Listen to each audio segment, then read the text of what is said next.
সালাম আলাইকুম।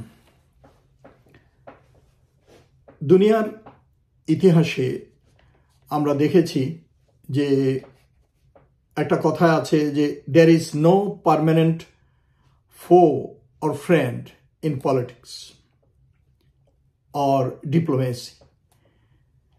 অর্থাৎ কূটনীতিতে বা রাজনীতিতে কোনো স্থায়ী বন্ধু বা শত্রু নেই। আমরা দেখেছি যেমন ভিয়েতনাম আমেরিকা, তারপর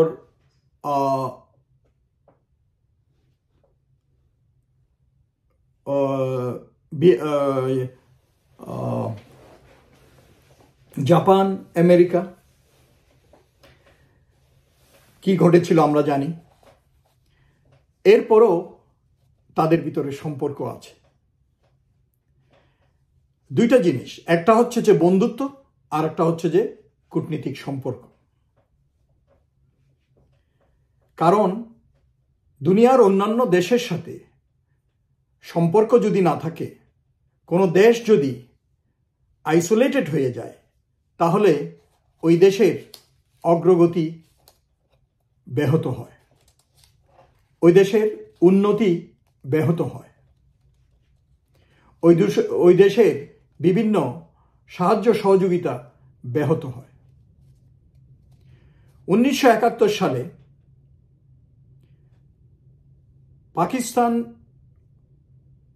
তথা তখনকার পশ্চিম পাকিস্তান পূর্ব পাকিস্তানের সাথে কি ব্যবহার করেছিল, যদিও আমরা একটা দেশ ছিলাম, একই দেশ ছিলাম, কিন্তু আমাদের সাথে পাকিস্তান সরকার এবং পাকিস্তানের সেই বর্বর সেনাবাহিনী আমাদের দেশে যে কি রকম ইতিহাসের নিকৃষ্টতম গণহত্যা চালিয়েছিল এবং লুটপাট, অত্যাচার, মা বোনের শ্লীলতাহানি, এমন কোনো কাজ নাই যে তারা করেনি। আমরা জানি, আমি নিজে জানি। আমি তখন স্কুলের ছাত্র ছিলাম, প্রাইমারি স্কুলের ছাত্র। আমরা শান্তিতে ঘুমোতে পারিনি এই পাক হানাদার বাহিনীর অত্যাচারে। আজকে মামার বাড়ি, কালকে চাচার বাড়ি, পরশু অন্য পড়শির বাড়ি, লুকিয়ে লুকিয়ে ছিলাম। আমাদের বাড়িতে পাক হানাদারের বন্দুকের গুলি এসে লেগেছিল। এগুলো বলতে হবে না, অন্তত আমাদের জেনারেশন আমরা জানি, আমরা নিজের চোখে দেখেছি। এবং এই 1971 সালের পাকিস্তানের যেই অপরাধ এখানে করেছে আমাদের দেশে, সেটার জন্য ক্ষমা চাওয়ার বিষয়টি এতদিন পর এসে খোলাখুলিভাবে কেউ বলা উচিত না যে মাফ করে দিলাম না। এইটা রাজনৈতিকভাবে, রাষ্ট্রীয়ভাবে একটা সমাধানে আসতে হবে, লিখিতভাবে, মুখের কথায় না। পারভেজ মোশাররফ এসে বলে গেছে, ভুট্টু বলে গেছে, এইগুলো বললে হবে না।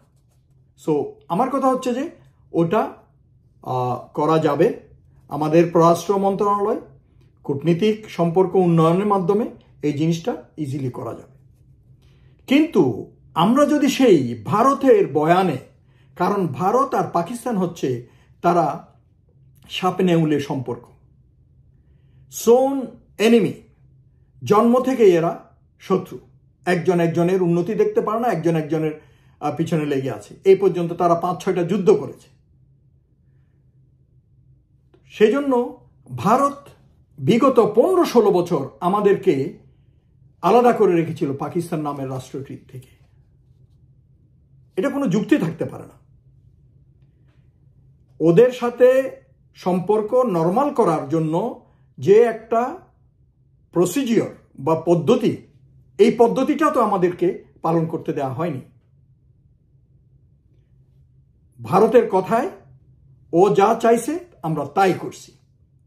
স্বৈরাচারী হাসিনা ওদের কথায় উঠছে আর বসছে, এবং সেই জন্য পাকিস্তানের সাথে না হয়েছে বাণিজ্য, না হয়েছে অন্যান্য কোনো কূটনৈতিক সম্পর্কের উন্নয়ন, না ওদের সাথে দেনা পাওনার হিসাব, কোনো কিছুই হয়নি।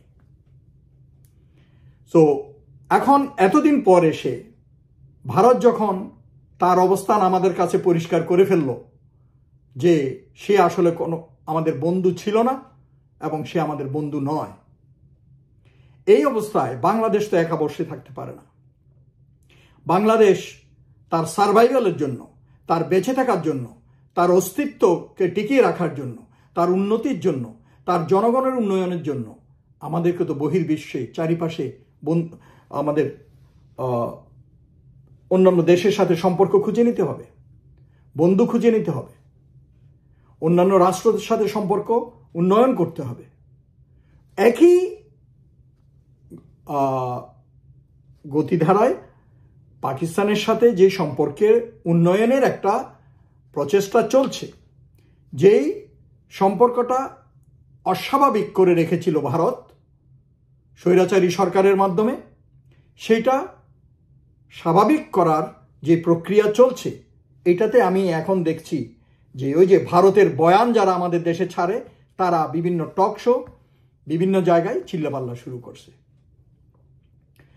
আমাদের পররাষ্ট্র উপদেষ্টা তো ক্লিয়ারলি বলে দিছে, বাস হয়েছে তো, এরপরে ওইটা হবে, ওদের সাথে দেনাপানা হিসাব যা আছে এগুলো হবে। কিন্তু তাই বলে এখনো যদি আপনারা ওই ভারতের বয়ান দিয়ে আওয়ামী লীগের 15 বছরের যে বয়ান দিছিল ওইটার দিয়া যে এটা না হলে কিছু হবে না, এরকম করে বসে থাকলে তো আমরা ক্ষতিগ্রস্ত হব। এই জিনিসটা আমাদের বুঝতে হবে। কাজেই ভারতের বয়ানে সবাই নাচানাচি না করে এই জিনিসটা খেয়াল রাখতে হবে যে পাকিস্তানের সাথে সম্পর্কের উন্নয়ন মানে না যে সে আমার জিগরি দোস্ত হয়ে গেল। একই সাথে আমি বলবো যে ভারতও যে আমাদের শত্রু, আমি সেটা বলবো না। ভারত যেহেতু আমাদের পাশে আছে ভৌগোলিকভাবে, তাদেরকে তো আমরা আমাদের প্রতিবেশী তো আমরা পরিবর্তন করতে পারবো না। বন্ধু হয়তো না হতে পারে, প্রতিবেশী হিসাবে তাদের সাথে সম্পর্ক থাকতে পারে, এবং যেসব কন্ডিশন আমাদের, যেমন প্রধান উপদেষ্টা প্রথম দিনে বলছিল ন্যায্যতার ভিত্তিতে, সমতার ভিত্তিতে হবে, নো প্রবলেম। তো সেই একই ধারায় পাকিস্তানের সাথে আমাদের সম্পর্ক উন্নয়ন করতে তো কোনো অসুবিধা নাই।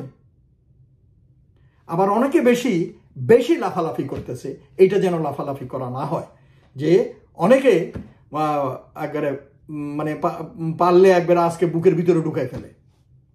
হ্যাঁ, ওইটা ঠিক না। আমাদেরকে ব্যালেন্স মেনটেন করতে হবে। আমাদেরকে ওই একই জিনিস, সমতা ন্যায্যতা ভিত্তিতে সবার সাথে সম্পর্ক উন্নয়ন করতে হবে, এবং আমরা বুঝতে পারবো কারা আন্তরিক কারা আন্তরিক না। পাকিস্তান যদি ওদের পূর্বের ভুলভ্রান্তি ভুলে তারা আমাদের এই যে 71-এর পূর্বে তারা আমাদের উপর যেরকম পশ্চিম পাকিস্তানিরা বৈষম্য করেছিল, ওইগুলো যদি তারা তাদের ভুল বুঝে তারা সঠিক রাস্তায় আসে, তাহলে তাদের সাথে সম্পর্ক উন্নয়ন বা বন্ধুত্ব হতে তো অসুবিধা নেই। আমাদের দেশ যদি কূটনীতিকভাবে আইসোলেটেড হয়ে যায়, একাকী হয়ে যায়, দেশ আগাতে পারবে না। এই জিনিসটা আমাদের বুঝতে হবে। ওই অন্যের বয়ান দিয়ে একটা দেশের সাথে সম্পর্ক বা অন্যান্য দেশের সাথে সম্পর্ক ছেদ করে কোনো লাভ নেই। কারণ ভারতের সাথে সম্পর্ক আমাদের পরীক্ষিত, যে ওরা ওদের স্বার্থের জন্যই চায়, এবং আমাদেরকে ওরা কন্ট্রোল করতে চাইছিল, দাদাগিরি করতে চাইছিল। তো এরকম অন্যান্য দেশের সাথে আমাদের সম্পর্ক উন্নয়ন করব ওই সমতা আর ন্যায্যতার ভিত্তিতে, এতে কোনো অসুবিধা নেই। কাজে এটা নিয়ে যারা বেশি বাড়াবাড়ি করতেছে, আমার মনে হয় গো স্লো, বেশি লাফালাফি করেন না। যেভাবে কূটনীতিক কর্মকাণ্ড চলতেছে, লেট ইট হ্যাপেন। এইটাতে বাদশাদার জন্য এবং অন্যান্য করার দরকার নাই। আর এই যে ক্ষমা চাওয়া বা হিসাব নিকাশ যেগুলো, ওগুলো হবে, অসুবিধা কি? এগুলো নিয়ে ওই অত প্রিকন্ডিশন দিয়ে কূটনীতি হয় না।